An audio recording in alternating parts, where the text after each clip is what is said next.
Good afternoon to you from Cape Town, where we have a glorious sunny day, almost windless. There you see the sea away to the left of the club, barely ruffled by the wind. And this beautiful setting over on the right-hand side of the club is Lion's Head, which towers above this green and is the Green and Sea Point Bowling Club headquarters for the 1990 Met Board South African Bowling Championships. With me in the commentary box this afternoon is Cyril Lahana, a former South African Masters champion and the reigning Southern Transvaal Fours champion, who's going to do expert commentary for us. I'm Jeffrey Weinberg, and in progress we have the semi-finals of the Fours. The two semi-finals between Jewish Guild, who lead Wedgewood Park by 10 shots to 2, and Discovery and PHS Old Boys, where PHS Old Boys lead by 9 shots to 5. And the game that we are watching there in progress is in fact the game between Discovery and PHS Old Boys, and delivering the first bowl of the 9th end of that game was the lead for PHS Old Boys, Floris Toll, and his bowl dropping about 1.5 meters short.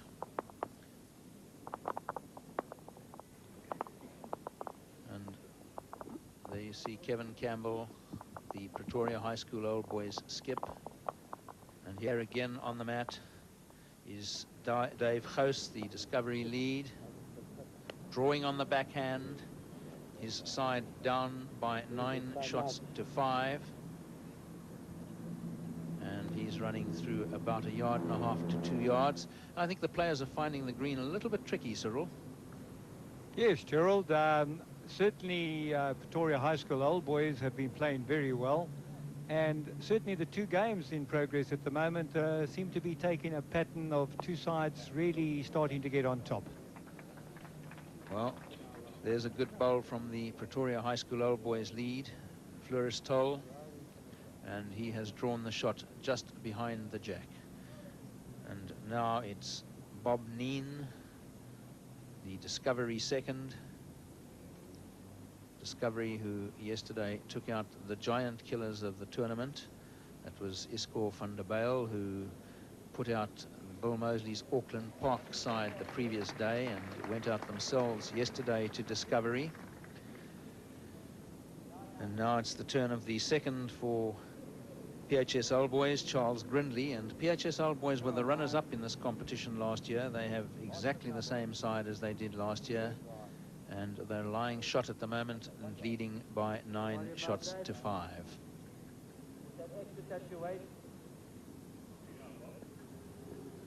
And that bowl a little heavy and running through behind the jack. The skip for Discovery is Malcolm Baker. You saw him there in the head a moment ago, directing his second, Bob Neen, who's now playing his second bowl.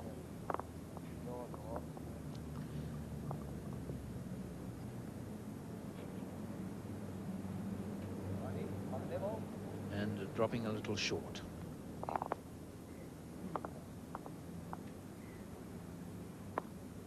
Jeff, if I may make a comment, Floris Toll for Pretoria High School Old Boys has been leading exceptionally well and hasn't been very far away at all during the number of ends already played. So he's setting a very good sort of head up for Kevin, and they are, of course, capitalizing on that. Yes, and there Charles Grindley, the second, capitalized on Floris Toll's shot bowl. He just rested it, and in fact Pretoria High School Old Boys now lying 2 shots just over behind the jack.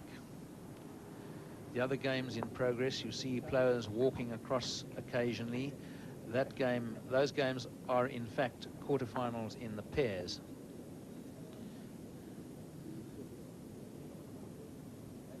And now it's the turn of the thirds. This is Richie Hannibal, the Discovery third, and his side in a little bit of trouble here, so he needs a good bowl, and it looks like he's got one.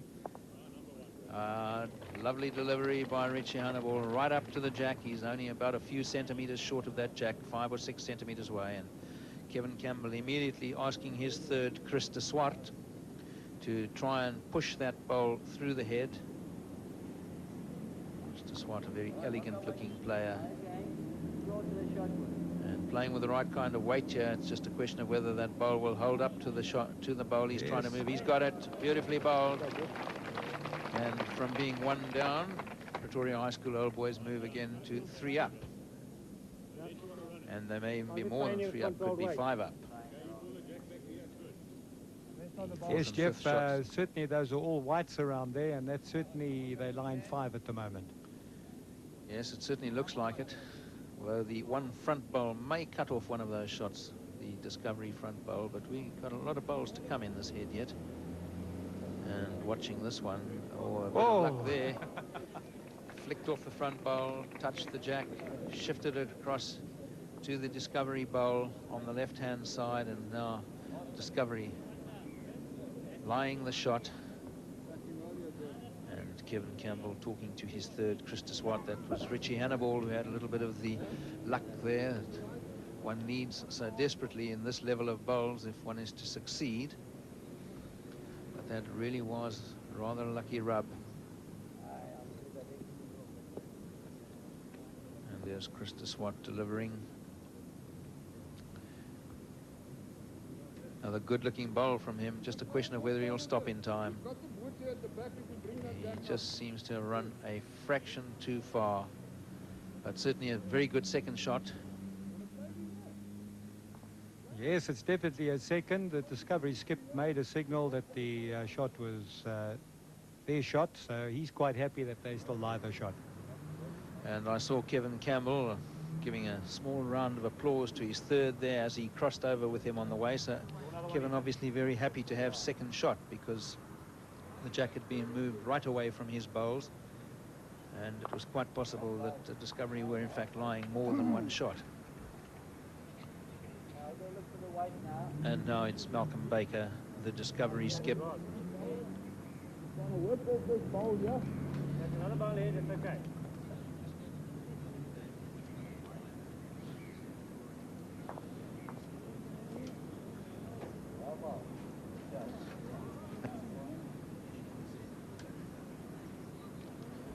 Kevin Campbell bowling.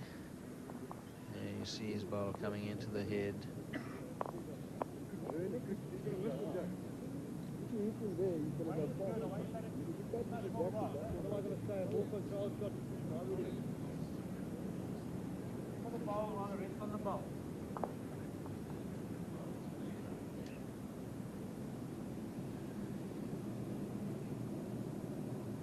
And now Malcolm Baker playing his second bowl, and he's lying the shot. The bowl that you see at 1 o'clock is the shot bowl, and this time looks as if he's dropped it short, or has he? No. Yes, he has. Dropped that a bit short. It's not quite as close to the jack as it looks on your screen, and it's only one shot.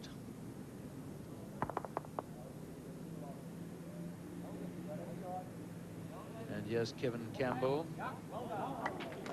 delivering again on the backhand, and he needs a small adjustment of weight on his previous bowl to get the shot here, but he's put on a little weight. In fact, he's run right through the head. So that's a single to Discovery, and after 9 ends, PHS Old Boys lead by 9 shots to 6.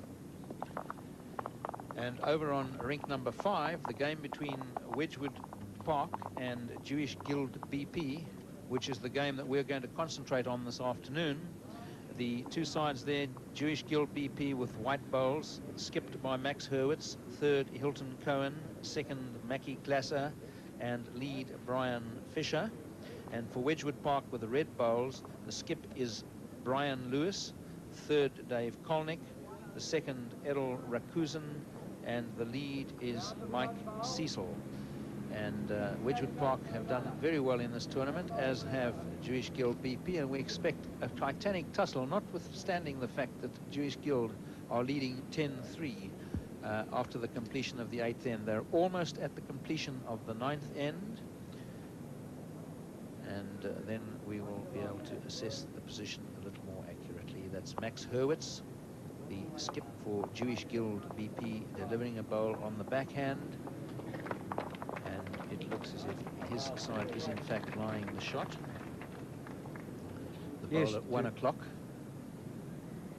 Jeff, the strength in the Jewish Guild side at the moment is definitely Mackie Glasser and Hilton Cohen have certainly put it together. and are certainly out-bowling the opposition in the second and third position at the moment.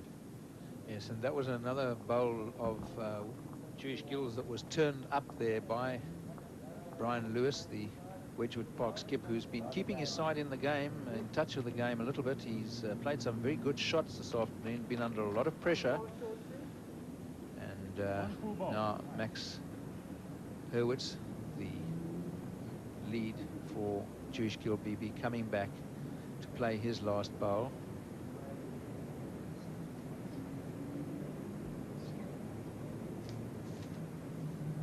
And in fact, I see that I've got the colours wrong. It's Jewish Guild are the red, and Wedgewood Park are the white. So it is in fact Wedgewood Park who are lying the shot now, with the front bowl that was turned up by Dave Lewis, who's sort of pulled them out a little bit of trouble once again. And it seems a measure for the shot. And we'll just see who gets the shot there. That is the Jewish Guild bowl, and that's the Wedgewood Park bowl. And Wedgewood Park picking up a single there, so 1 to Wedgewood Park. That is after completion of 9 ends. Jewish Guild lead by 10 shots to 4. Well, we're going to come back to this game and concentrate on it a little later in the afternoon, but this morning we had a very interesting semi-final between Dave Pulteney and Bill Mosley, and we pick up action at the beginning of the 22nd end. After 21 ends, Bill Mosley leading by 17 shots to 15 against Dave Pulteney of Lady Brand. And we had a very interesting occurrence at this tournament, which we don't think has ever in fact occurred before, and that is that the 4 semi-finalists came from 2 clubs. 2 from Lady Brand, Dave Kempthorne and Dave Pulteney, who is the man on the mat at the moment, and 2 from Auckland Park in Bill Mosley and Ronnie Russell. And there was much talk of whether it would be an all Auckland Park final or an all Lady Brand final. Well, it certainly won't be an all Auckland Park final, because in the other match, Dave Kempthorne pulled his famous escape trick, came back from 17-8 down to win by 21 shots to 17, and so one Lady Brand player is through to the final. And the game we're watching now will decide whether it is Auckland Park versus Lady Brand or Lady Brand versus Lady Brand. Bill Mosley needs no introduction to anybody. Dave Pulteney, a very well-known player. Yes, Jeff, I had the privilege of playing against Dave Pulteney just a few months ago down in the Interprovincial, and certainly he's one of the top Free State bowlers. And done very well to get through to the final, lying the shot there, having just drawn it. Now Bill Mosley leading by 17 shots to 15.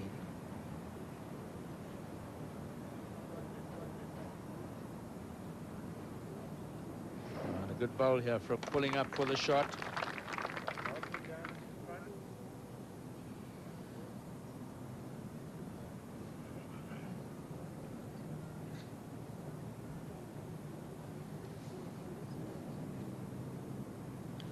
Dave Pulteney on the match started off in dramatic fashion with a 3 and a 4 on the first 2 ends to jump into a 7-0 lead.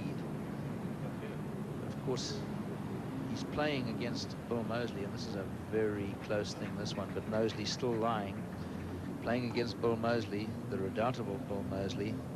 And it wasn't long before Mosley had taken the lead. By the completion of the 8th end, Mosley had made up the lost ground and had taken the lead by 9 shots to 8.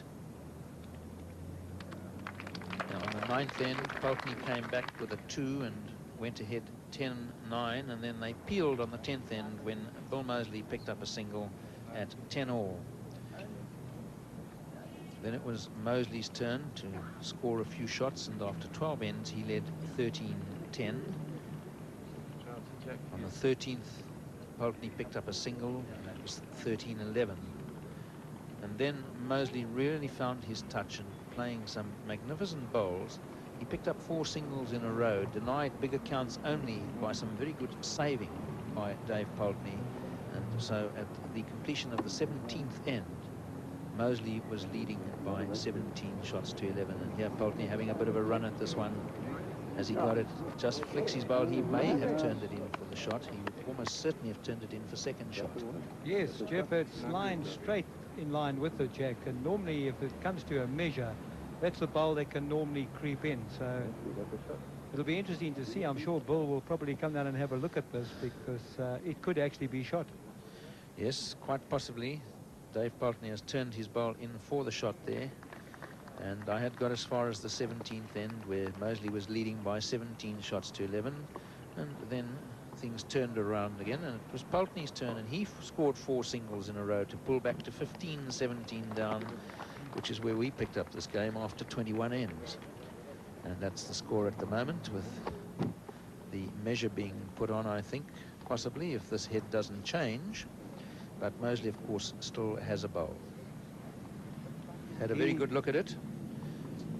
Jeff, he's just mentioned to Dave Pulteney that it's the shot against Bill. He's just told Dave that the shot definitely is against him. So he will play a shot to get some movement here, I'm quite sure.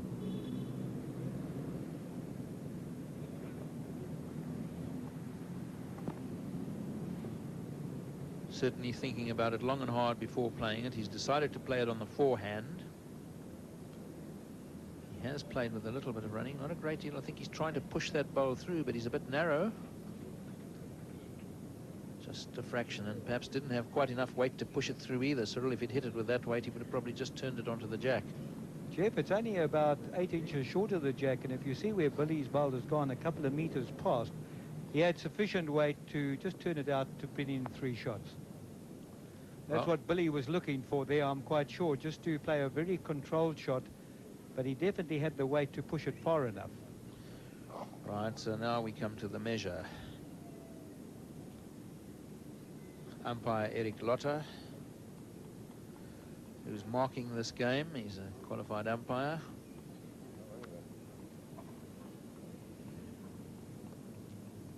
Well, Bill's eyes are very good, and he is quite happy that the shot's against him, but it'll be interesting to see what the umpire has to say.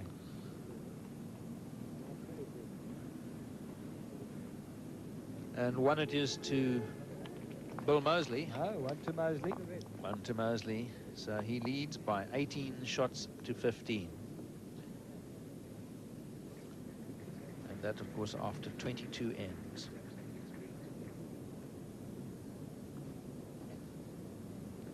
Well, Jeff, it's going to be hard to stop Bill at this moment. He looks in a mean form, and it's going to take all the stops of Dave to hold his game together here. Yes, indeed. Once a chap like Bill Mosley gets this close to home and he's playing well, he's certainly going to be very, very difficult to defeat. Dave Pulteney is playing exceptionally good bowls, and I'm quite sure that this is going to be a fight to the finish. Yes, Dave's played very well right through the singles competition. He had a good run in the fours too. I think, if I remember correctly, that they got to the last 16. And that was a pretty good performance too by Lady Brand, playing without their South African singles champion and Springbok Dave Kempthorne, who was unable to come down and take part in the fours, but came down to defend his South African singles title, which he won last year at the Edenvale Bowling Club in Johannesburg.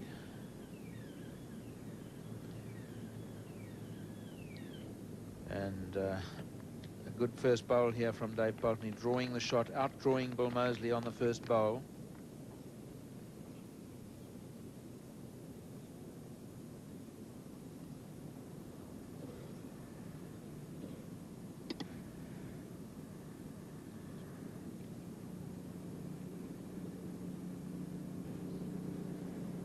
Good try by Mosley, but just running that fraction too far, and Dave Pulteney holding the shot.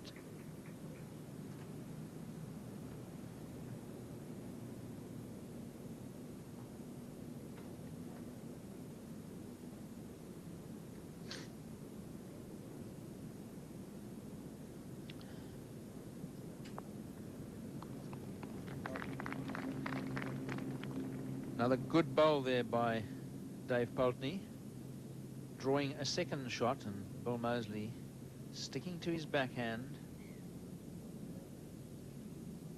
Better looking bowl this, but will he stop? Again, he seems to be running a fraction. Yes, there he goes, through the head. And it looks as if Pulteney still holds 2.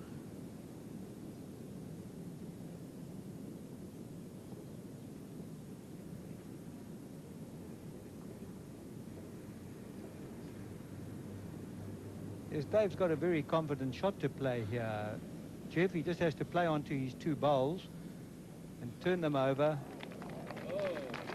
Oh. Well, he's made 3 out of it, but he's given Moseley a bit of a catch there on the backhand. That's with that bowl being shifted across. And Moseley only has to play the same shot that he played with his last bowl, and he's going to rest on that back bowl and probably get the shot. Right, he's on course for it, and his weight is absolutely outstanding, Jeff.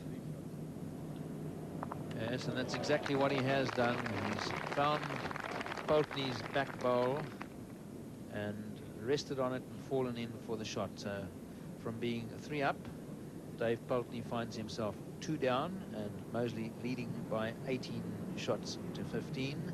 So not a very happy situation for Dave Pulteney, and he needs a really good bowl here.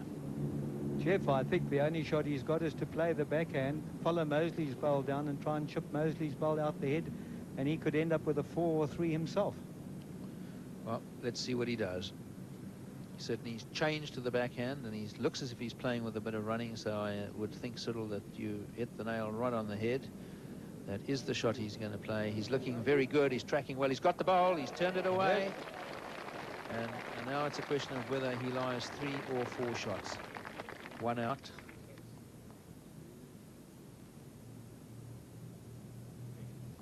As he's looking at it very carefully, they kick the bowls away. Nobody's given an indication yet. There the marker signaling to the scoreboard that it was 3 shots to Dave Pulteney. So from being down 18-15, he pulls level to 15 all.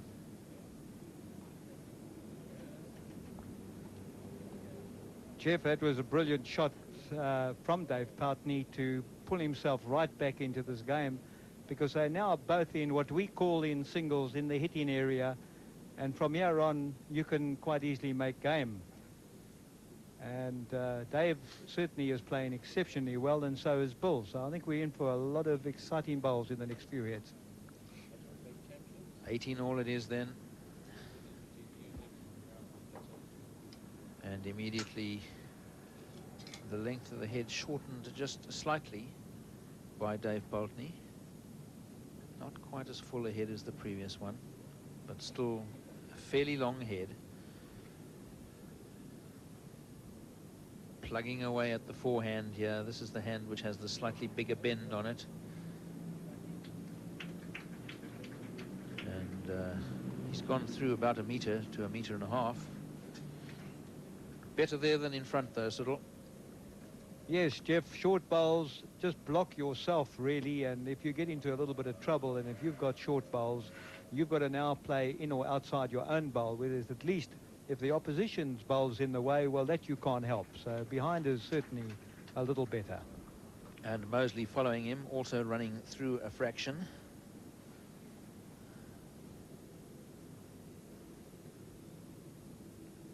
Pulteney again playing the forehand. He's played the forehand going this way consistently, and equally consistently Moseley's played the backhand going this way.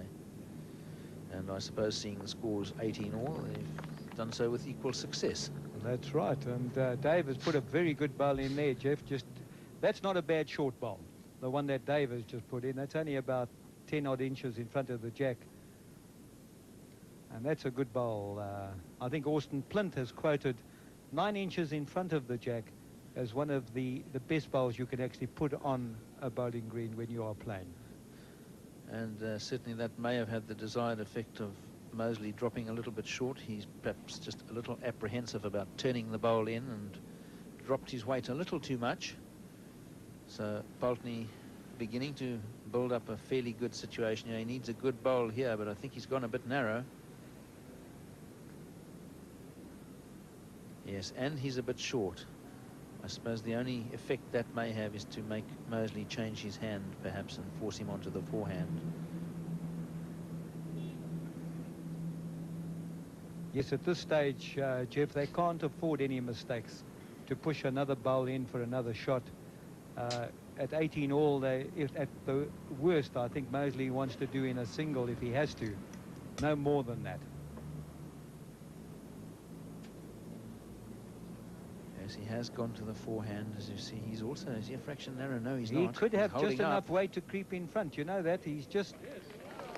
Beautiful shot. He's done it.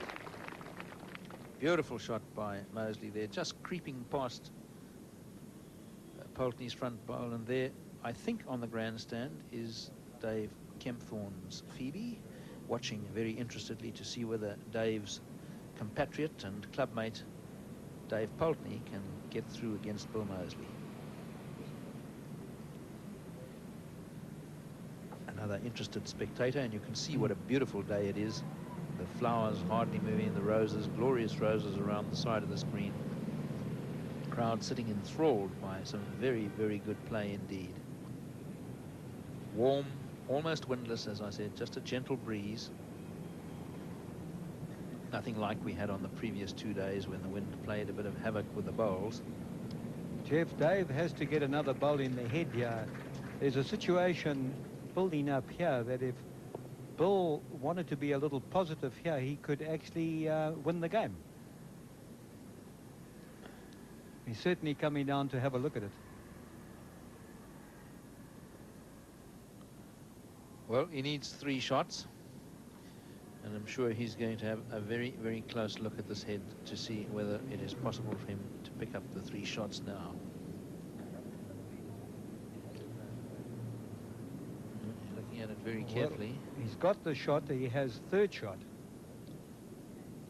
Yes, if he could play onto that bowl of Poultney's, either on the backhand or the forehand, and get it away, I suspect rather on the forehand, push it through the head. Or even turn his own bowl onto the jack, Jeff, but then there's a bowl a little short outside the right. Now, Bill might be a little apprehensive as to if he gets hold of that and pushes it in and gives him a shot here. So Bill might be a little conservative, play the backhand and try and draw another shot. Well, he certainly can't afford to give away any shots here, but I think that if he's in a position where he might be able to win the game, he should certainly look for it. He may try and chip that bowl out on the backhand. He may try and chip Poultney's bowl out and stay himself. He certainly played the backhand. He's trying to draw it, and all on his weight now. He just isn't quite there, is he? So near and yet so far. Well, it's 1 shot to Mosley. He leads by 19 shots to 18. I'm not sure, Cyril, that the gods ever forgive when you have an opportunity to win a game and you don't go for it.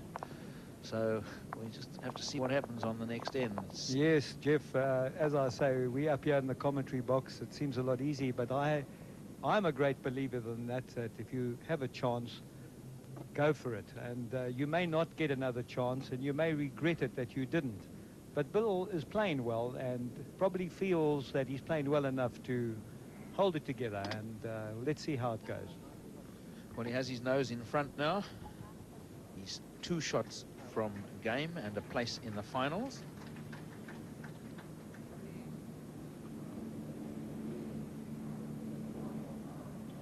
His club compatriot, Ronnie Russell, who had a tremendous run in the singles, went down to Dave Kempthorne by 21 shots to 17. And when he looks back on that game, Ronnie Russell, no doubt he will say that it was a game that he should never have lost. He was up by 17 shots to 8, and he let Dave Kempthorne in.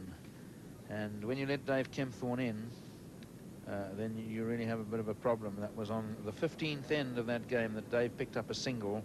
He picked up another single on the 16th and another on the 17th to make the score at that stage 17-11. And Dave Kempthorne, that is, was still in a bit of trouble at that stage, but he went home in grand style with a 3 on the 18th, a 4 on the 19th, and a 3 on the 20th as the pressure told on Ronnie Russell, and he folded just a little bit. Yes, nerves must have got to him, Jeff. It's the first time he's been in a major championship and got to that stage. And, of course, Dave just kept his head and just kept plugging away. But we have a very interesting situation here now. Dave Kempthorne has just played a brilliant shot to be right on the jack. Dave Poultney, you mean? Dave Poutney, and Bull now has to sort of put his whole game together here to try and get the shot. Yes, Mosley leading 1918 under a bit of pressure here. Neither of these players can afford to give away anything at the moment. They have to be very, very accurate, and I'm sure the Bull won't feel quite too happy about that one. He ran through a little further than he would like to have done. Well, Jeff, with Dave right on the jack there, it does give him the opportunity to play a little positive shot, and if the jack does go back, his bowl's in position. So perhaps Bull put it there. I mean, he was building for his next shot. Well, he doesn't have an easy shot here. And another of the interested spectators, the sunshade up to keep the sun off the face. Enjoying the glorious weather we are having in Cape Town.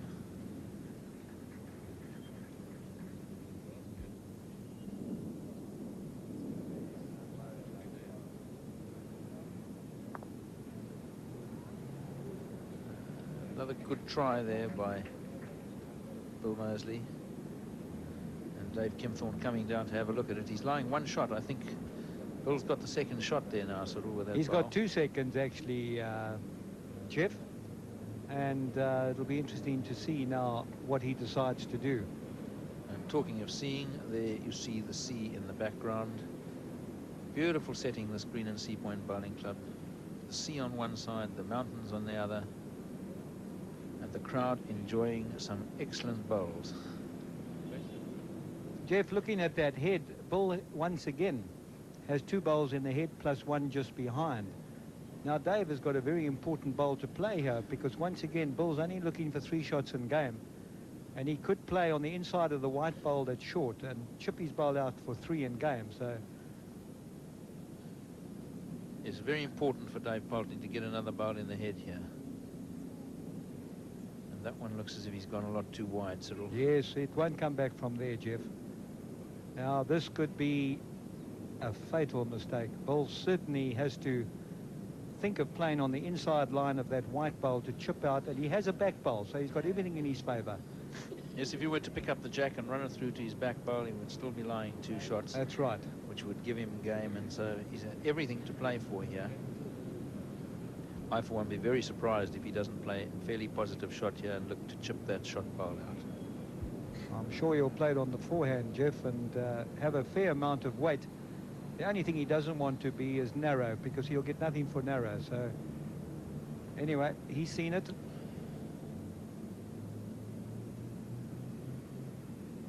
Yeah, he's doing just that. He looks a bit narrow though, Cyril. He's Yeah, cutting away. It's just going away, Jeff. Well, he had an opportunity to win the game there, and he may yet pay for having failed to take advantage of the opportunity, because certainly at this level of bowls, if you don't take your chances when they come, and they're few and far between, you most frequently pay the penalty. Well, he tried, Jeff. That was the main thing. Sometimes we do try and things don't just work out the way we would like them to. Dave Poutney's short bowl there ended up being a little worrying there, and I think he put it there on purpose earlier on, and it worked out a very good bowl for him. And now he's looking for another shot, because he needs 3 to win the game, but He won't he's be again trying too wide. He won't be trying too hard, Jeff. He could quite easily sell the shot there if he tried to be a little bit too positive. So 1 it is to Dave Poultney, 19 all after 24 ends. Is it 25 ends? 25 ends, 19 all. So the game hangs in the balance. And will it be Ladybrand versus Auckland Park in the final, or will it be Ladybrand versus Ladybrand in the final?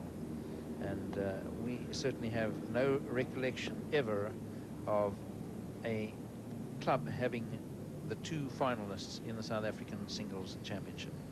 Yes, Jeff, I certainly haven't heard of it, and I think this is going to go down in the history books. And what will even be more important, have we ever had 2 club members playing against one another in a final?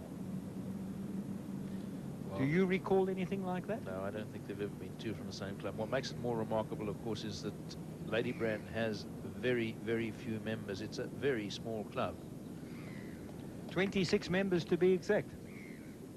So there you are, and here we have one of them in the South African finals already, the reigning South African champion, Springbok Dave Kempthorne, his colleague Dave Pulteney, battling to get into the final with him, and has now pulled level with the redoubtable Bill Mosley at 19 shots all. He's lying shot. Bill Mosley's run through more than a metre, and he needed a better bowl than that to start with, Cyril. Yes, well, the back bowl is the important part of it. Dave, on the other hand, just has to start drawing right round the jack now, because this is a perler. Pity he didn't just take it with him and hide it away. It's sitting out there a little in the open, a bit of a target.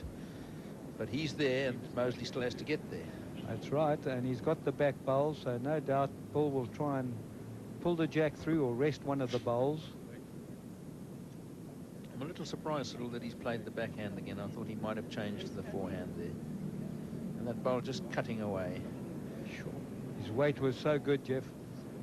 To me, the easier shot looks as if it's on the forehand, although I know that he hasn't been playing that hand, and maybe he feels more confident on the backhand, right, which he has been playing all the time. Dave, of course, would like to put one right on top of the jack now and kill any chance of Bull bringing that bowl through. That's just what he's done, you know. Beautiful bowl. But, of course, if Bill Mosley hits that, he's going to spring the jack to his own back bowls, and the spectator there with the Arab-type headdress, keeping the sun off. Oh, he's a bit wide here. Wide, very wide and very heavy. I'm not sure that he needs that much weight, Cyril. If he hits it with that weight, the shot bowl will go with the jack.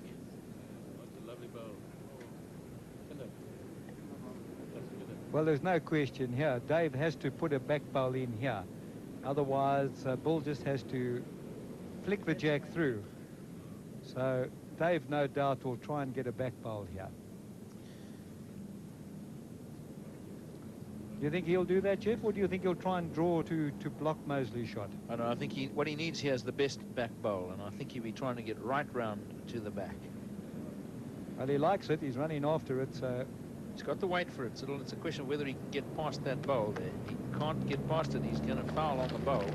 Well, he's got the second best back, and there's still a possibility, I think, that Mosley could win this game if he springs that jack and it goes across slightly to the left.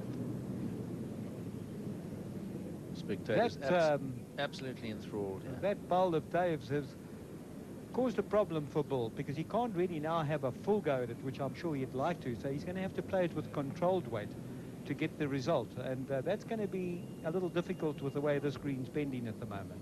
Yes, not quite so easy, and some of the nearby neighbouring residents also find the bowls interesting and take a breather from whatever else they're supposed to be doing.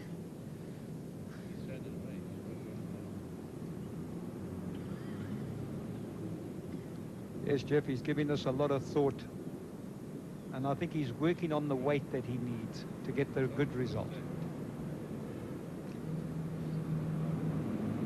And he's played it with running, but he may be too wide. He's on target. He's going to hit something. He was just a fraction too wide. Still 2 shots to Dave Pulteney, and the game to Dave Pulteney, 21 shots to 19, so it's going to be an all-Lady Brand final between the two Daves. Dave Pulteney, the challenger, Dave Kempthorne, the reigning champion, defending his title and doing a very good job of it so far. So 21 shots to 19 to Dave Pulteney from Lady Brand against Bill Mosley of Auckland Park. And an interesting final ahead tomorrow between the two Lady Brand players. And here we are now back with the fours, and the play has moved on somewhat while we were watching the singles.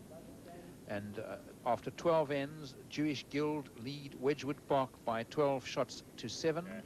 So Wedgewood Park have closed that gap a little bit and have come back into the game a bit. And the other rink, Discovery, likewise have closed the gap with PHS Old Boys, and after 12 ends they are down by 8 shots to 10. But we're going to concentrate on the game on rink number 5, where Jewish Guild lead Wedgewood Park by 12 shots to 7.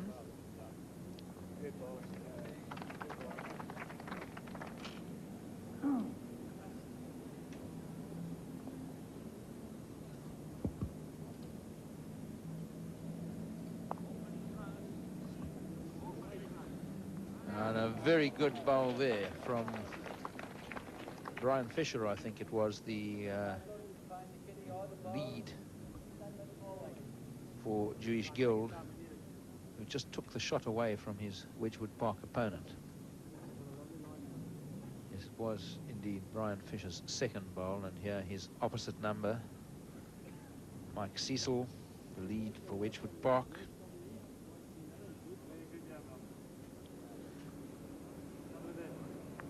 Playing his forehand, he's a left-hander. Oh, and so nearly turning the shot bowl away, but just a fraction too much weight for the shot, Cyril. Yes, Jeff, he didn't need that sort of weight. It's, I think one gets a little carried away, but had he had less weight, he would have bent right onto the bowl, but I'm sure he'll correct that with his next bowl.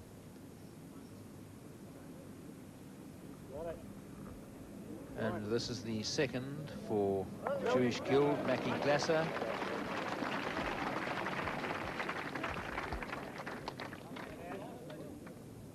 And Mackie Glasser almost drawing another shot, but finishing a little short, but perhaps Max Hurwitz's quite happy to have a protective bowl in that position.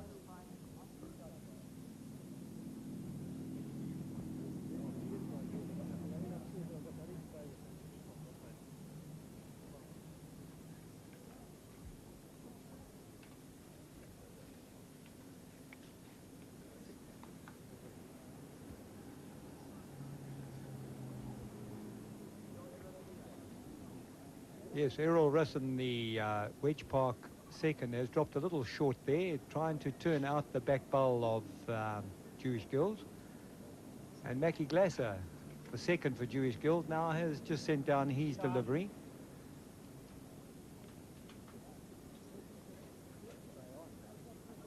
And he's gone right to the back of the head near the ditch, which may not be a good bowl if they suddenly decide to attack the head.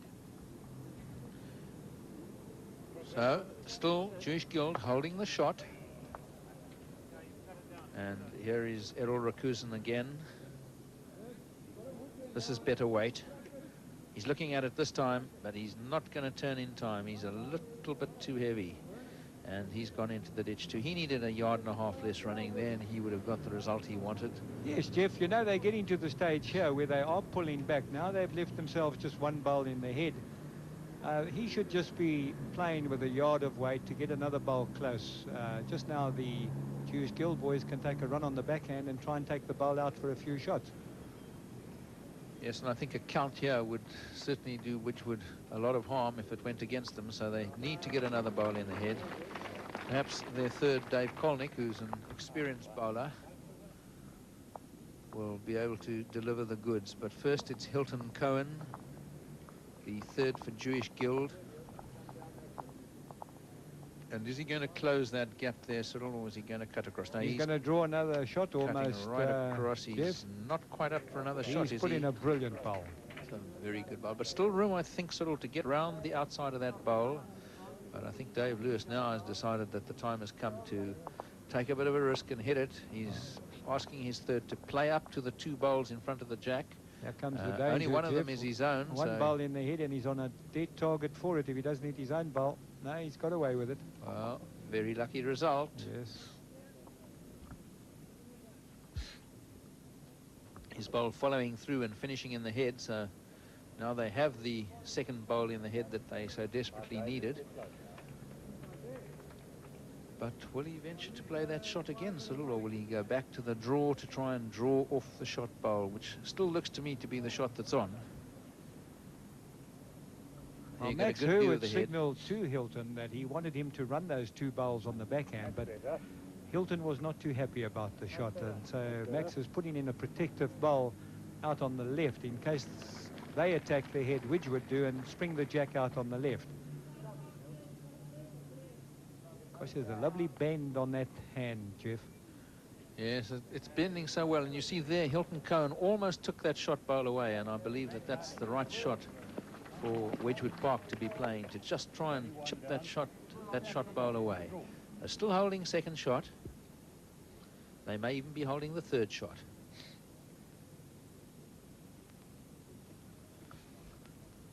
But Wedgewood Park again trying to run it on the forehand, and again Kolnick getting a fairly lucky result from a narrow bowl. He could have done a bit of damage there, but hit a bowl square, followed on, hasn't finished in a bad position. And now it's down to the two skips, and in particular Brian Lewis of Wedgewood Park, who has been quite brilliant throughout the week and has time and again pulled his side through from seemingly impossible positions. Yes, Jeff, the talk amongst all the bowlers here that throughout a number of games he's been the absolute stalwart of the side and playing brilliant stuff, and the little that I've seen of him, I can quite understand why. Well, he's an Eastern Province interprovincial player, Brian Lewis. And Max Herwitz going on the forehand, trying to put in a protective bowl, judging by the amount of grass that he's taken.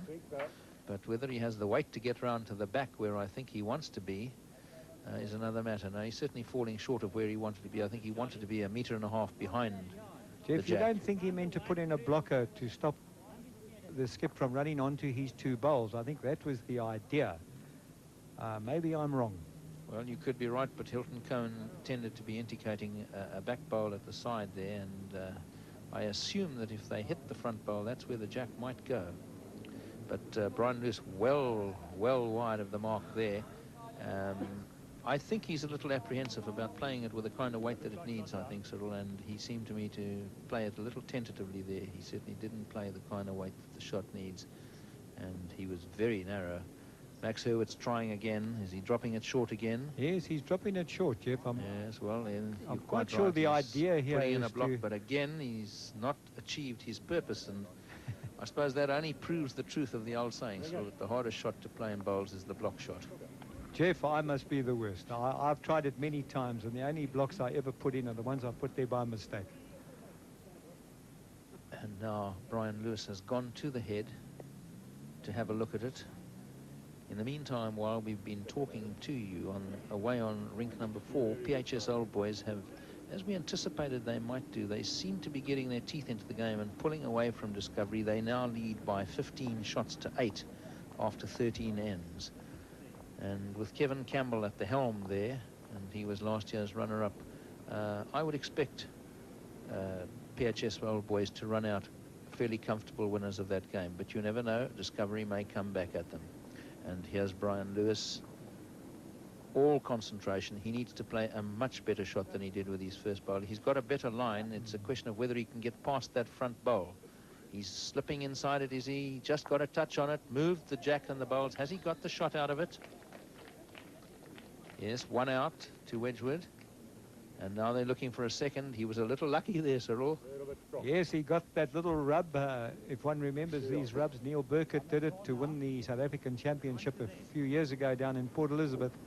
And this is one game where you just need a little bit of help sometimes, and he got it. Only one it was to Wedgewood Park, and so the score goes to 12 shots to 8 after 13 ends. So Wedgewood Park gradually fighting their way back into this game. Jeff, it makes you think, you know, he came off the block bowl. So once again, these block bowls sometimes may do one more harm than good sometimes.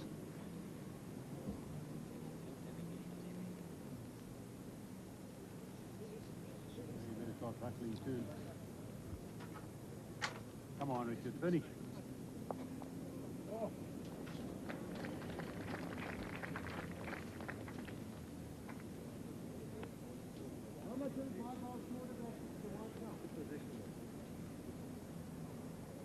That's it. Very short. Okay, sorry.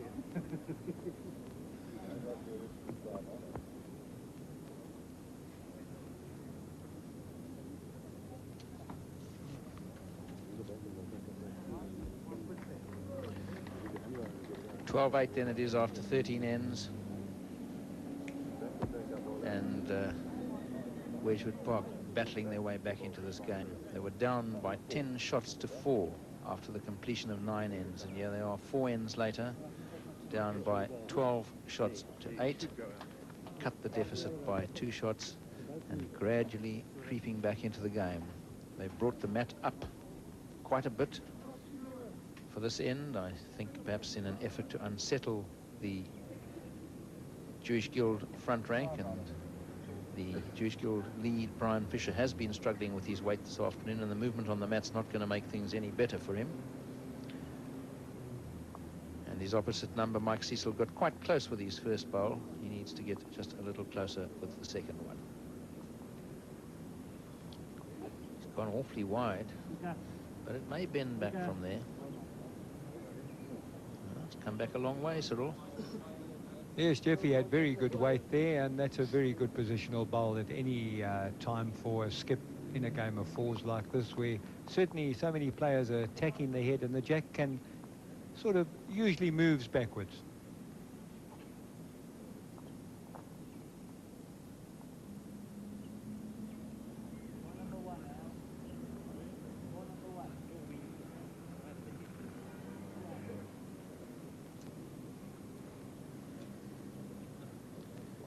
So on the mat is the second for Wedgewood Park, Errol Rakusen.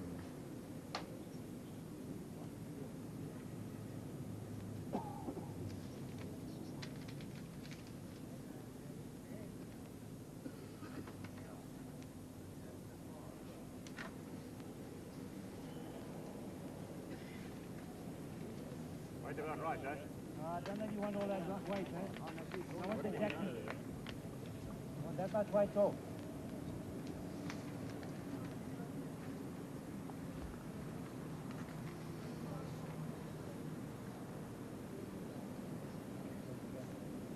And now it's Mackie Glasser's turn, 2 shots down, and is he going to improve matters for Jewish Guild BP? Doesn't look as if he has, looks as if they're still 2 shots down. And the bowl to come from Errol Rakusen, his second bowl. His team lying 2 shots. And he's dropped it a little bit short, has he? No, he hasn't. He's got the weight, but he's narrow. In fact, run quite a long way through the head. But Jewish Guild still in a bit of trouble here and needing a good bowl from Mackie Glasser to pull them out of trouble. Yes, Jeff, they're down by 4 shots here, and Mackie Glasser was just a little short with his last bowl. And I'm sure he will correct it with a little bit more weight with this one, and he certainly seems to be on a much better track. He's on a very good line. It depends whether he can get past his own bowl. He does just slip it and in for the shot. A sigh of relief, no doubt, from skip Max Hurwitz. And just an opportunity while the players are crossing over for us to have a look at how these 2 sides came through to where they are in the playoffs. They each had a bye in the first round of the playoffs, or did they? Yes, they did. They each had a bye in the first round of the playoffs. No, Wedgewood Park didn't. Wedgewood Park played in the first round of the playoffs, and they defeated Alberton 24-22 in their first game, then went on, I beg your pardon, they defeated OBC 24-22, then went on to beat Alberton Park by 20 shots to 12. Then they beat the redoubtable Lady Brand side, skipped by Dave Pulteney, by 23 shots to 22 in a thrilling game, which I saw the final end of, and they were 22 all playing the last end, and a brilliant bowl by Brian Lewis gave Wedgewood Park the single that they needed for victory. And then the following day they came against the unbeaten local side Pinelands, and they gave them something of a bowling lesson to win by 24 shots to 12 and get through to today's semi-final. And a good try by Dave Kolnick there. He may have got the shot. Max Hurwitz having a good look at it. And Wedgewood Park probably lying again as Hilton Cohen comes onto the mat to play his second bowl for Jewish Guild BP.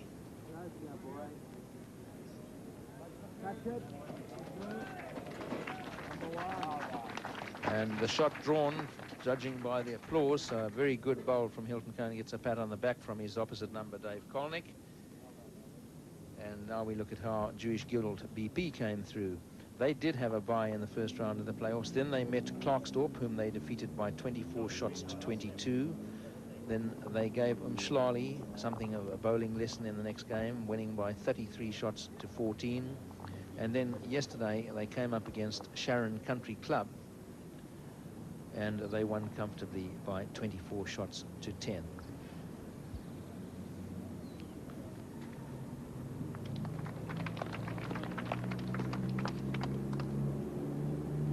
Brian Lewis wanting to consolidate the position here, but not getting the result he wanted. Looking for the shot bowl, a little bit too heavy to bend, runs away into the ditch. This morning we also had the semi-finals in the senior singles, and here Ken Gibbon of Bergfleet defeated Ralph Borelowitz of Regent by 21 shots to 17.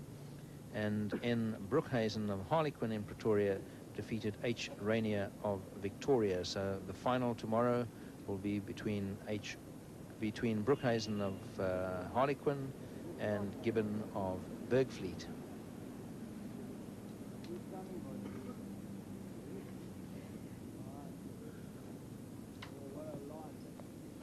And Max Herwitz dropping short, not happy with that bowl.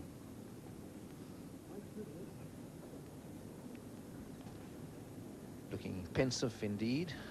Beautiful background of roses there. The green looking quite resplendent. You can see the little flag in the corner just fluttering every now and again, but it's quite quiet.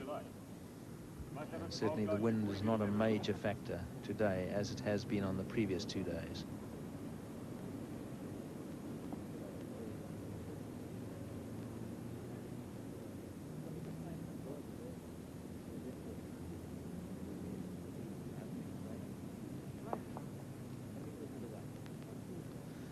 Brian Lewis having a very good look at this head before he decides what shot to play. Other side of that ball is good. Not an easy one for him, Cyril. No, Jeff. I'm just wondering what he's going to play here. He's got to play the backhand because that's the only shot he's got to try and move those two bowls out. And with the weight he's using, I'm just wondering whether he's going to get the bend. He's looking at it. Did he get the result he wanted? No, I think he got the front bowl. He didn't quite get round the front bowl. He's taken a couple of bowls out of the head, but I suspect that Jewish Guild is still lying. Yes, they are. They're lying one shot. And Max Hertz will now try and draw another. He's on the forehand. He looks as if he may be a fraction narrow. No, he's playing across the head to try and turn the bowl out for a few there, Jeff. He just fouled a front bowl, and looks as if it's only one shot. See Max there indicating that he isn't all that happy.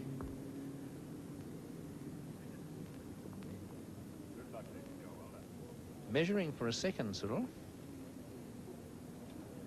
That bowl's well in. Only the one shot, Jeff. Yeah, the bowl was well in, so only one to Jewish Guild BP, and now they lead by 13 shots to 8 at the completion of the 14th end, and we are 2/3 of the way through the game. Over on the other green, PHS Old Boys still continuing to consolidate their lead against Discovery. They've also played 14 ends now, and Kevin Campbell's side, the runners-up last year, now lead by 16 shots to 8. And it'll take something of a superhuman effort from Malcolm Baker's Discovery side to get back into that game when a skip of the caliber of Kevin Campbell gets 8 shots up with 7 ends to play. It's not easy to overtake him.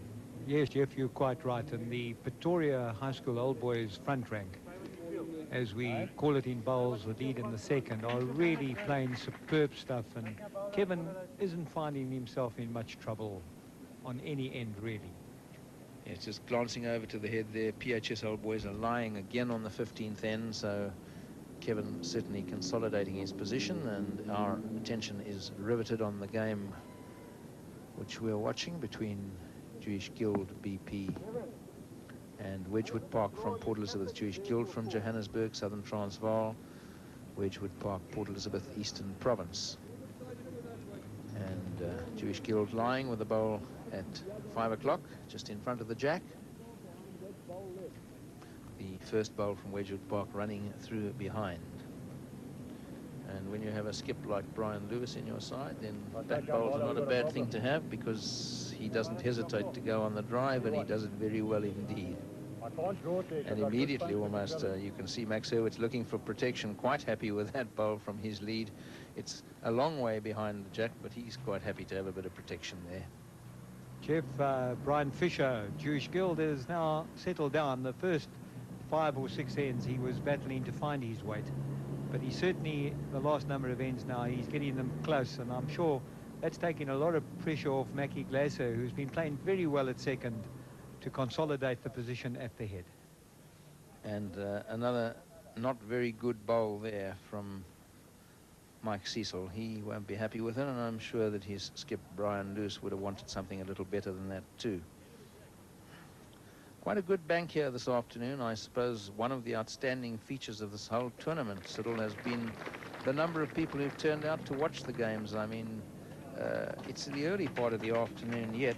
People are still at work, but come 4:45, this green's going to be surrounded by people come to watch the action, as it has been on every previous day. Jeff, I quite agree with you. I've never seen such huge banks in all the championships we've played at, and really it's...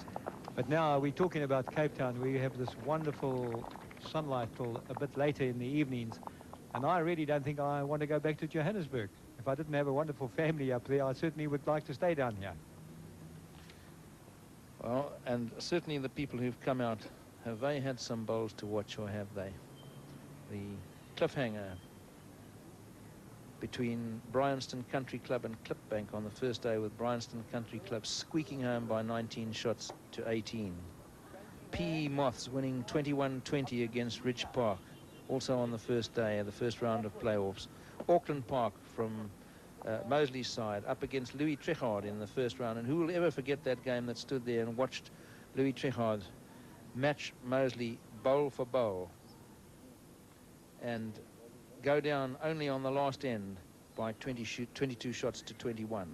Thrilling stuff, and that's the kind of bowls that's been drawing the people here to watch the bowls. Jewish Guild again with a 24-22 win over Clarkstorp, and Sharon Country Club 22-20 against Circle, and Lady Brand 18-16 against PE Moths. And then the game between Plettenberg Bay and Langham, where the Minnows from Plettenberg Bay put out the mighty Rob Owsley by 19 shots to 17. And then in the next round, Sharon Country Club going into the last head, 1 shot down and picking up a 2 to win 17-16. Wedgewood Park themselves against Lady Brand, picking up a single on the final end to win 23-22. Iscor van der Bijl beating Auckland Park. They were 1 down on the final end. They picked up a 3 and they won it 22 shots to 20. And who will forget the fight back by Eden Vale, skipped by Peter Pullen against Pretoria High School Old Boys. They came from 18-9 down, and they very nearly got there. They finally succumbed by 18 shots to 15. And so the sides that have made it to these semi-finals have come through the hard way, and they've certainly played outstanding bowls and are worthy semi-finalists. A good bowl here, very good bowl indeed from Hilton Cohen, drawing another shot. And Dave Kolnick a little bit under pressure now. He's gone a fraction too wide, I think. Has he? No, that bowl is bending now. If he finds the front bowl right, he might just get a result. He didn't find it full enough. Matching this wood. And still a Jewish Guild in command there. Yes, Jeff, very much so. And the shot that, of course, Wedgewood need now is to put that jack straight into the ditch. They've got the best back bowl, and there's a channel up on the middle there. Yes, the forehand running shot or the backhand running shot makes no difference. Perhaps the backhand a little easier to play, but more open. No front bowls to get past. Dave Kolnick trying again. He's still trying to draw here. I suspect that he's decided that he'll leave the big guns to his skip. And he's putting in another back bowl, is he? And no doubt that will encourage Brian Lewis to have a run at that Jack Siddle. No doubt. If he's a little bit narrow, he could find the shot bowl and the second shot bowl and take them both out too if he plays it on the backhand. And that's correct. He's just a fraction narrow. I think he's got to contend with weight on that backhand, because that backhand certainly has got a, as we would say, a lovely bend. So he's got to play with a lot of weight to hold it up and make sure that he gets right onto the jack or onto the two bowls, the shot bowls.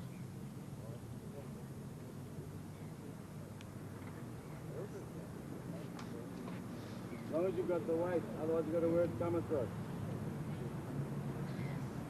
Come across.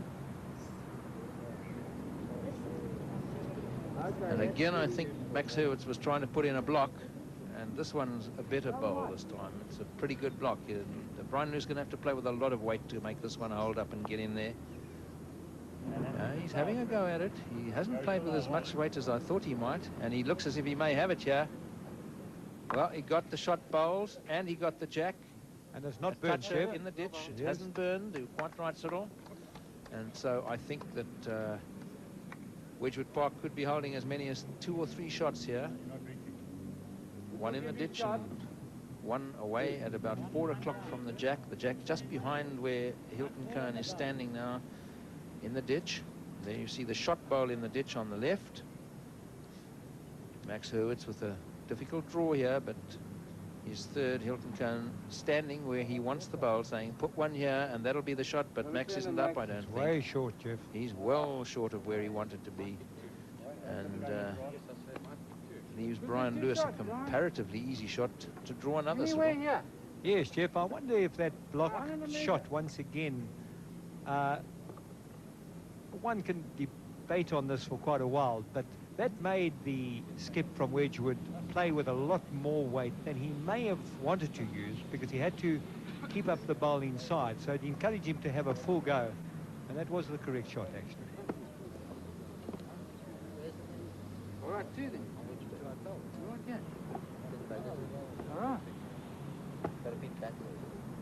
You could hear in the background there Dave Kolnick on our effects microphone. Dave Kolnick, the third for Wedgewood Park, indicating to his skip the kind of shot that he wanted played.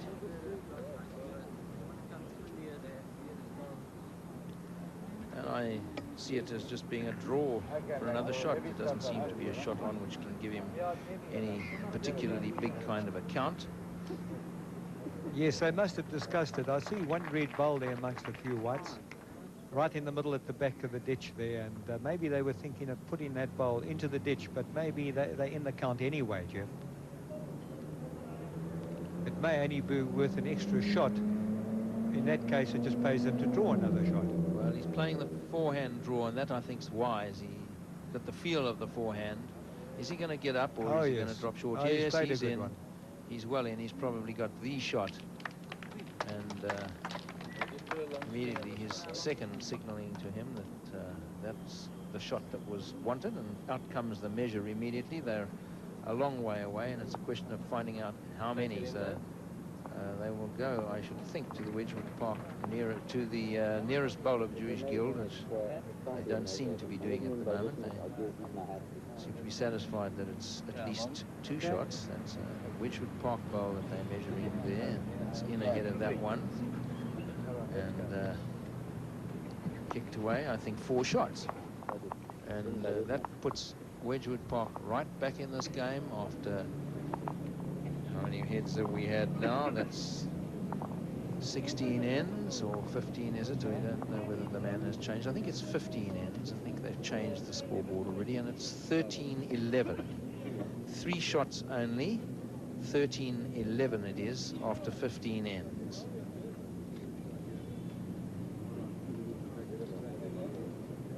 Jeff, if I may make a comment here for listeners back home, Pretoria High School Old Boys are now leading on the 15th head, 17-8, and it looks as though they have that game well under control.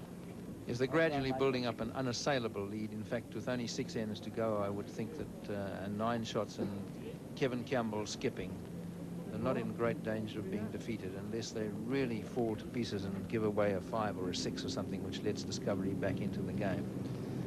But well, on the present head, Discovery are laying 1 shot only, with a couple of Campbell's teams bowl right around it. So Kevin's got to the stage now where he can afford to drop the odd shot, as long as he doesn't do anything sort of a big score. Yes, it's 1 shot to Discovery. So Pretoria High School Old Boys lead 17-9 after 16 ends, and that should be a sufficiently comfortable margin to see them home.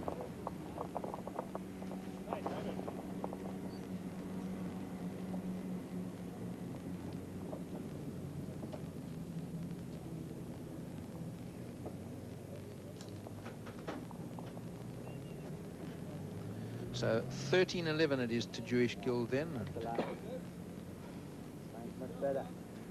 The third bowl of the 16th end being delivered. And Wedgewood Park are now lying 2, not very good shots, but they are lying 2. And again, the mat's been brought up, and that seems to have upset Brian Fisher's weight control just a little bit again. His first bowl ran well through the head, and here I think he's dropped his second bowl short. Or has he? No, he hasn't. I'm blaming him. He's got the weight just about right. Certainly he's got the shot, and he's about 20 centimeters short of the jack. So What do you like? a good adjustment by him there, because he was well through the head with his first bowl. Jeff, once again, Brian Fisher has certainly settled down the last number of heads, and with you struggling with your weight, which he has been, I'm sure he's been correct in pushing the first one to the back rather than dropping it short, and that seems to be paying off. And a good bowl coming here and sneaking in for the shot. That's Errol Rakusen, the second for Wedgewood Park, putting the pressure right back onto Jewish Guild BP again.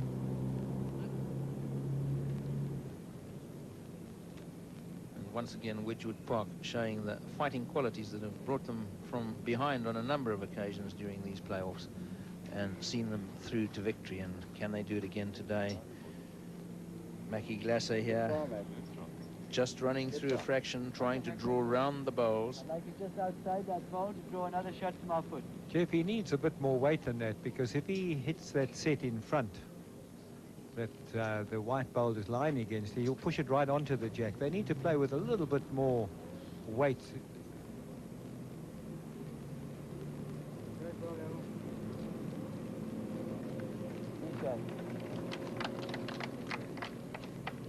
All right, try and draw it again, Mackie. Even if you're inside, you fall up to the wood, is good. Sorry?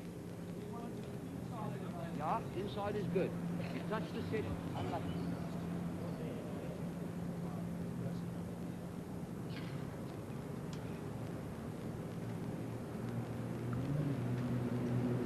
Now it's Mackie Glasser again.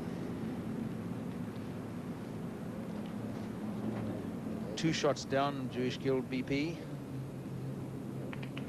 Hasn't played a good bowl here at all. Wide and Jeff. short. Yes.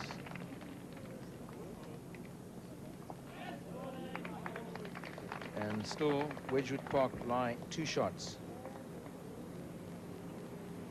2 very good bowls played by their second, Errol Rakusen. Drew 2 on his own. And they've got good position. They've got a back bowl between the 2 Jewish Guild bowls at the back, so well protected. And an opportunity for them perhaps to take the lead here. They're 2 shots down, and they can consolidate on the 2 they're lying already. Dave Kolnick's first bowl, he may be a fraction too heavy. I'm sure he wanted to draw another shot, but he's gone too heavy. Again, perhaps due to the fact that the mat's been drawn up. He's got the best back. His side seem to be quite happy with it. I wonder if Max wouldn't play a very positive shot here to put the jack in the box, Jeff. It's building up badly for them, and I think he should get Hilton to run the jack right through. Well, the way he's standing on the mat, he looks as if he may be going to have a bit of a run at it. Yes, he is. Seems to have pulled it a little bit, though. He played the forehand, seemed to pull it a little bit. It's ducking away. He did get a little bit of a result, and he's cut it down to 1. And perhaps put the jack out in the open where the shot can be drawn more easily. 1. One and a measure If he for moved 2. an inch, it'll be 3. He's drawn a yard past. And you heard Skip Brian Lewis there telling his third Dave Colnick what he wanted. He wants that jack brought back just a fraction. He's not getting it, but he's getting another shot, I think. Or has the bowl gone too far? If it falls over, it'll certainly be another shot. And it may well be another one where it is. And so Hilton Cohen again, now required to draw the shot, having just played the shot that opened up the head. Somebody's in his way. It's the shadows that are worrying him. The players' shadows, and he's asked them to move across to the other side of the rink, which they have done. Sun beginning to sink down in the west now, and the shadows lengthening. And Looking very good here, Jeff. he is looking good, isn't he? Number 1. And a great bowl from Hilton Cohen. And that gives Brian Lewis a bit of work to do. That's right. And of course, Brian Lewis can play positively, Jeff, because he has all the back bowls and he has a number of second shots. So I'm sure he'll attack this head.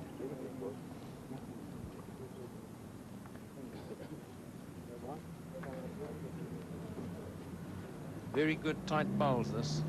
And it's only the slow start by Wedgewood Park, I think, which has really given Jewish Guild the advantage. They started off like an express train.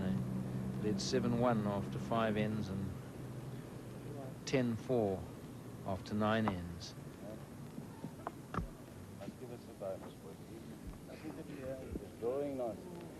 But gradually, Wedgewood Park have been whittling away that lead.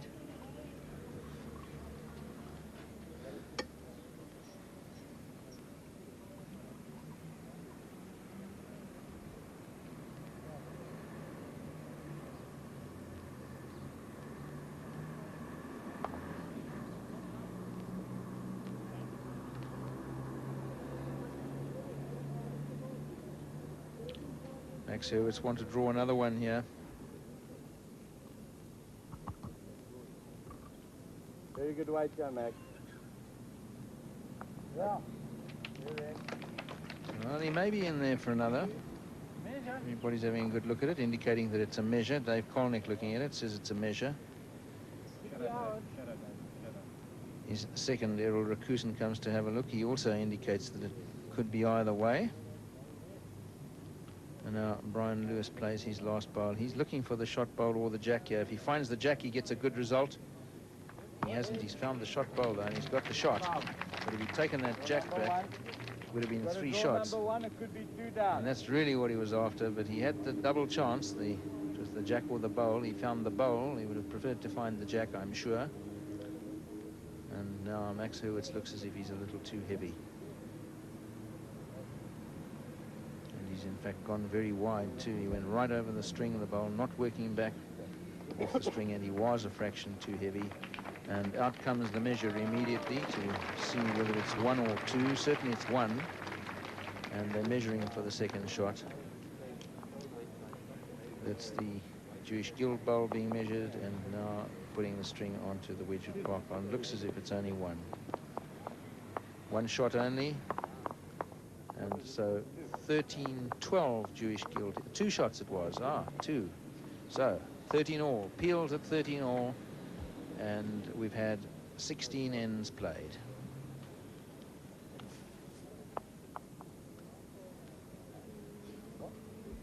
Five ends to go, and level pegging. Again, the mat being taken up 4 or 5 meters further than is customary.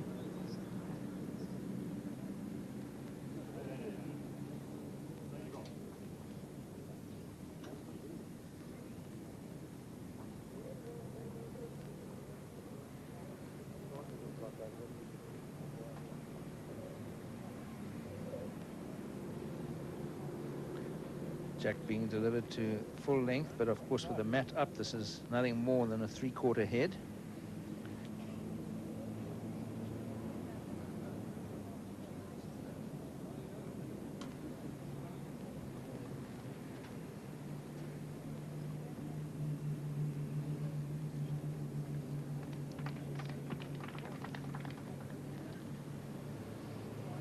Mike Cecil, first bowl of the 17th end. First bowl of the 17th end. And dropping a good 2 meters short. Doesn't look that far away on the screen, but it is. And now Brian Fisher,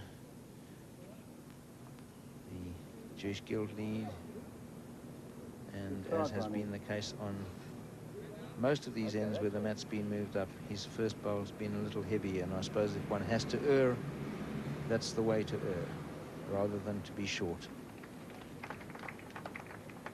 Jeff, for listeners back home, once again, Pretoria High School Old Boys have just picked up another 2. And if you could just comment on that, just so the listeners back and the viewers back home know what's happening there. Yes, we'll come to that game in a moment. We'll just watch Brian Fisher's second bowl here for a moment.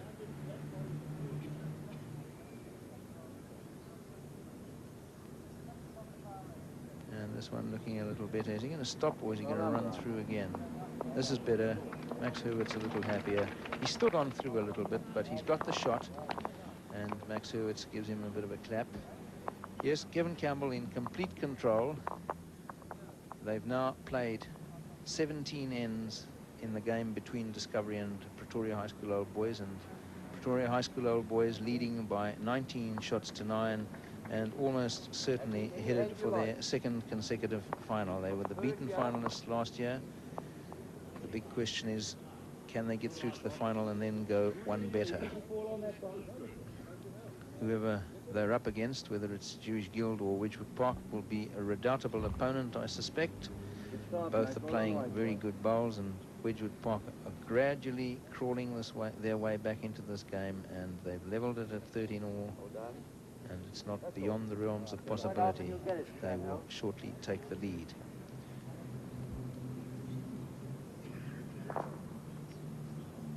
And they have never at any stage during the game been in the lead. The closest they came was after 3 ends when they were down by 2 shots to 1. And a good-looking bowl coming here from their second. Is he going to get up? No, he's not. Dropped short. He had a beautiful line. And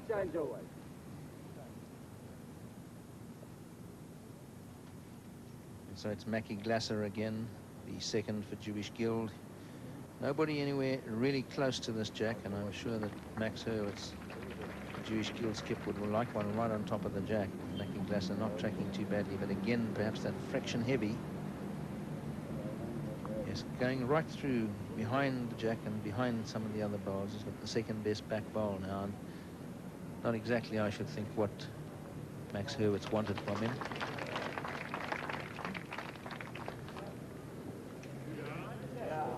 And so it'll be Dave Kolnick, the Wedgewood Park third.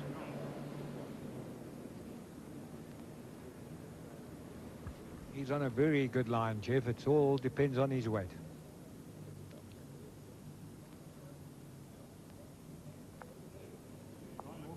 Well, he touched the jack, but he ran too far, so...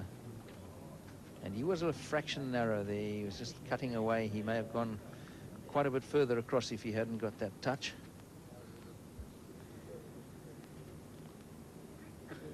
And a good bowl here from Hilton Cohen, who suddenly seems to be finding it. He did on the last head too. Is he in? No, not quite apparently, judging from the signals from Max Hurwitz and Mackie Glasser. He didn't quite get there.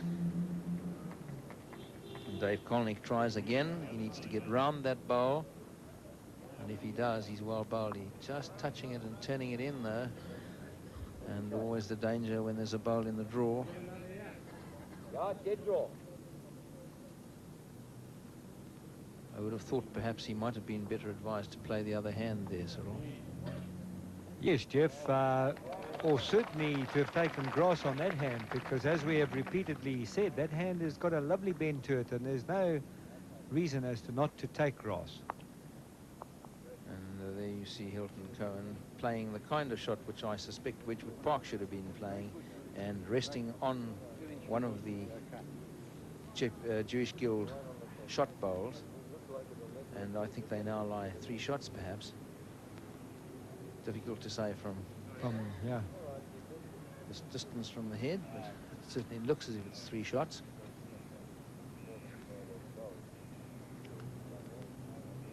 Brian Lewis, who's done so much to keep Wedgewood Park in the hunt for the South African National Fours title.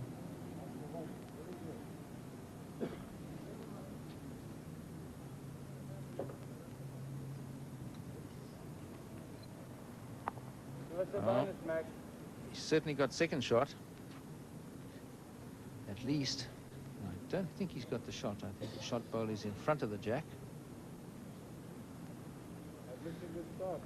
Max Herbert's also playing the open hand, not taking any chances of promoting his opponents on the backhand. And also trying to rest that last bowl, finding the last bowl and turning it into 2 and maybe even into 3. Depending on how far he pushed that bowl. And so Brian Lewis tries again to save the day. He needs a very good draw here. He needs to finish right on the jack. I don't think he's got the weight. His weight a little bit too much. He went through a meter with the previous one, and this time he's taken off too much. And he stops about 1.5 meters short. And so it looks as if Jewish Guild have 2 shots and possibly even a third here. Which will give them a little bit of a cushion again. Final bowl of the 17th end coming up.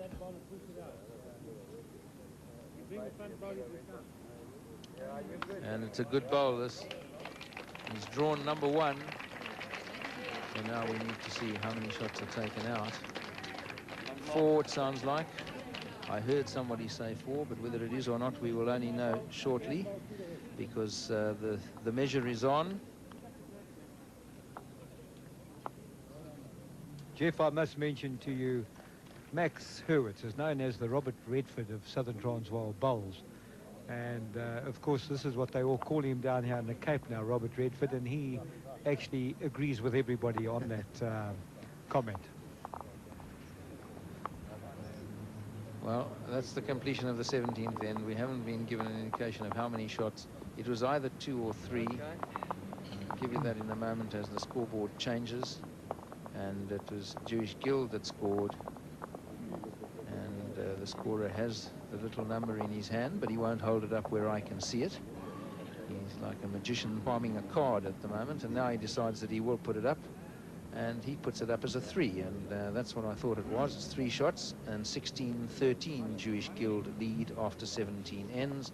And as you see, also after 17 ends, PHS Old Boys 19-9 ahead against Discovery. So PHS Old Boys comfortably in control. Jewish Guild struggling to re-establish the control that they had on this game. Certainly when they led by 10 shots to 2, and that was at the completion of the 7th end, they looked as if they were comfortably in control. But Wedgewood Park are redoubtable fighters, and they've fought their way back into the game. For those of you who may have joined us late, it's an absolutely glorious day in Cape Town. Not overly hot. I would think the temperature somewhere around about 26, 27, perhaps even a little less. The little bit of wind that there was earlier on is just cooling things off a little bit as it stays with us from time to time, but for the most part it's completely still. Certainly the trees are not moving. Occasionally one sees a little flutter from the flag at the corner of the green, but the bowlers could not have wished for a better day for the semi-finals, and hopefully we'll have just as good a day tomorrow when we have the finals of both the singles and the fours in the afternoon. The singles final, as far as we know, for the first time ever, will be between 2 players from the same club. They're both Dave by name, Dave Pulteney, Dave Kempthorne. They came through their semi-finals this morning. Both of them came from behind. Both of them won well. And tomorrow's tussle between the 2 of them should be a tremendous one indeed. If there is an edge, then I suppose one must give it to the reigning champion Dave Kempthorne, but he's been struggling right through this tournament. He's come from behind in practically every game, and he may find it a little more difficult to come from behind against a player of Dave Pulteney's caliber, but that remains to be seen tomorrow. Certainly we're sure of an enthralling final with plenty of good bowls.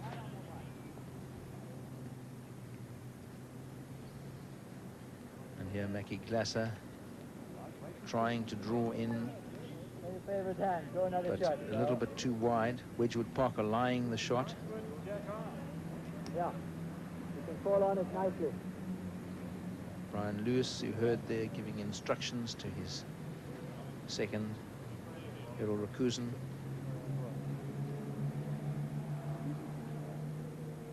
Wedgewood Park have certainly done exceptionally well, seeing that they had 2 late changes to their sides, 2 withdrawals, both interprovincial players who withdrew, and they've done very well under the circumstances.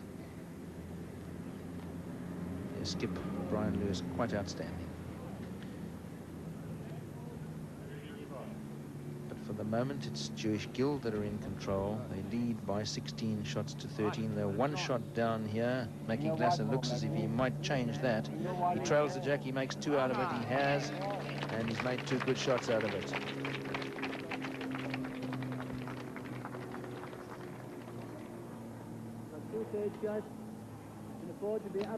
So now the pressure squarely on the shoulders of the Wedgewood Park second, Rakusen. It's a very important bowl, this. And he's running at it, and he's gone narrow. The only thing that can save him here is a rub off the front bowl. He's got the rub, he's got the jack. My goodness.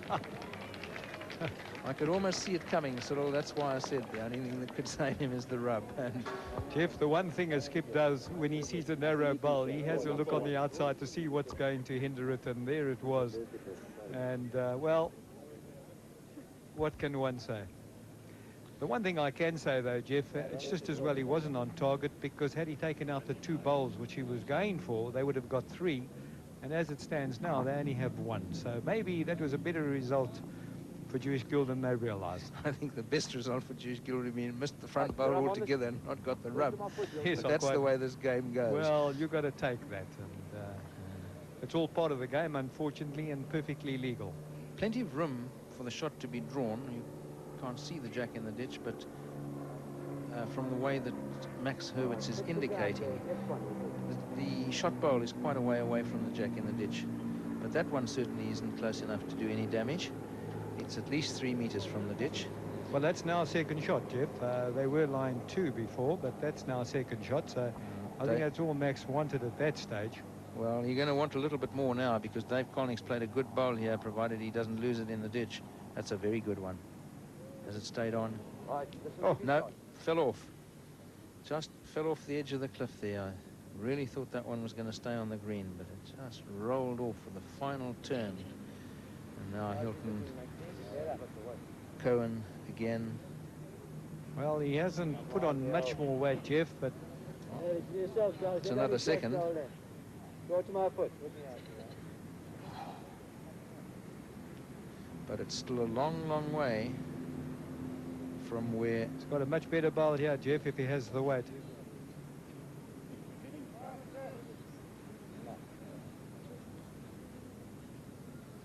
Dave Kolnick taken off a lot of weight with his second bowl. He was so close with his first one. I would have expected him almost to get it with his second.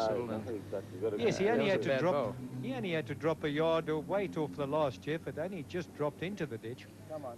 But once again, he must have been worried about knocking 2 of the Jewish Guild bowls further up into the head. Well, they have to be knocked an awful long way, I think, to get the shot, although one doesn't know exactly how far the jack is in the ditch from the shot bowl.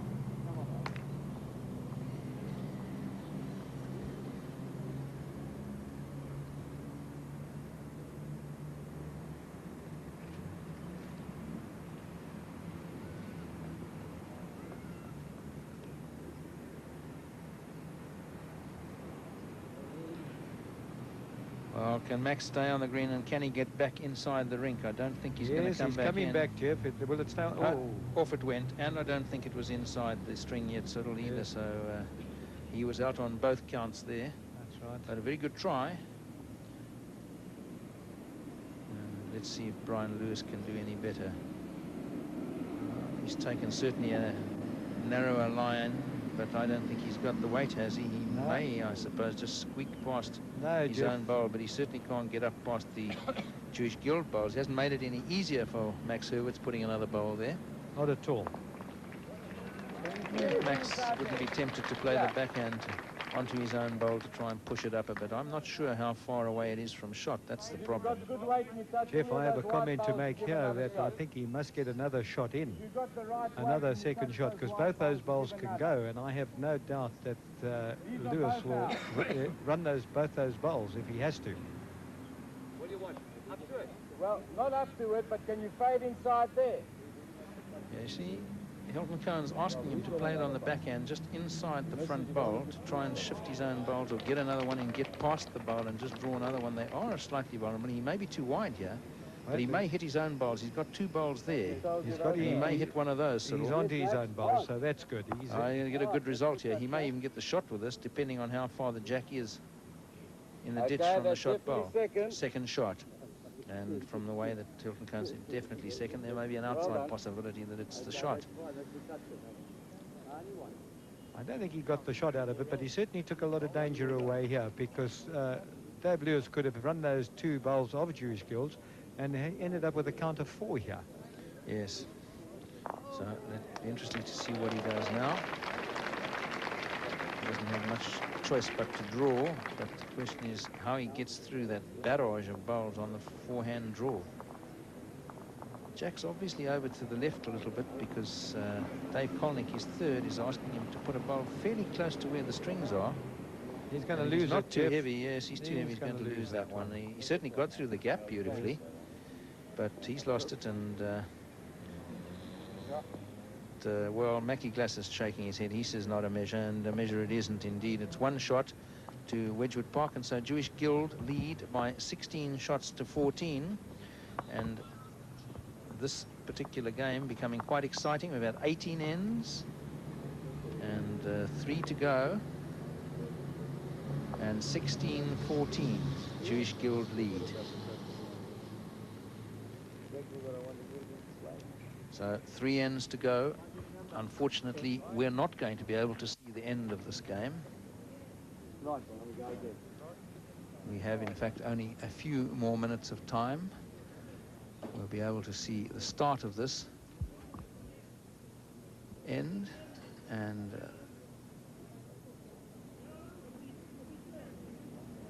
perhaps this next end will be the vital one, but unfortunately we won't see the end of it. 16-14 Jewish Guild are leading against Wedgewood Park. In the other game, I think I can comfortably say that PHS Old Boys are through to the final, skipped by Kevin Campbell. They're playing the 20th end. They're up by 21 shots to 10. There's just no way that a player of Kevin Campbell's caliber will lose that game, and in fact I doubt whether they will play the last end there. So I think we can take it as read that the one finalist in the fours tomorrow in the 1990 Met Board South African Bowling Championship will be PHS Old Boys, skipped by Kevin Campbell, third Chris de Swart, second Charles Grinley, and the lead Floris Toll. And they were in the final last year, exactly those same 4 people. They went down in a real cliffhanger to Bill Mosley's Auckland Park last year. This year they're going to be up against either Jewish Guild or Wedgewood Park. This morning we had the semi-finals of the singles. For those of you who were with us earlier this afternoon, you saw the portion of the game which we played in between Dave Pulteney and Bill Mosley. Dave Pulteney of Ladybrand came through and won that game by 21 shots to 19. In the other semi-final, Dave Kempthorne, also of Ladybrand, beat Robbie Russell, also of Auckland Park. So quite a phenomenal state of affairs that the 4 semi-finalists came from 2 clubs. Robbie Russell, who's comparatively inexperienced at this level, played immaculate bowls. He built up a 17-8 lead, and then he gave Dave Kempthorne a sniff of the jack. And that's really all that a player of Dave's caliber needs. He picked up 3 singles on the 15th, 16th and 17th ends to close the gap to 17-11, and then decided that the time had come to deal with this young, so to speak, upstart from the Transvaal, and he piled on the pressure, scored 3-4-3 to pick up 10 shots in the last 3 ends and come through a comfortable winner by 21 shots to 17. So Dave Kempthorne of Ladybrand meets Dave Pulteney of Ladybrand in the final of the singles tomorrow. In the senior singles, the final will be between N. Brookhuizen of Harlequin in Pretoria and K. Gibbon of Bergfleet in the Western Province. And that game will be played tomorrow morning. Tomorrow afternoon, the singles final and also the fours final. As I said, Pretoria High School Old Boys are through by 21 shots to 10 at the moment. They lead, playing the 19th end. They won't lose that game. They will go through. The other game is a much tighter affair. Jewish Guild, who are skipped by Max Hurwitz, are leading by 16 shots to 14 against Wedgewood Park, skipped by Brian Lewis. And a tussle indeed it's going to be to see which one of these two sides comes through to the final tomorrow. Unfortunately, we can't stay with you to see that. We must say goodnight to you from a glorious sunny Cape Town and back to the studio in Johannesburg.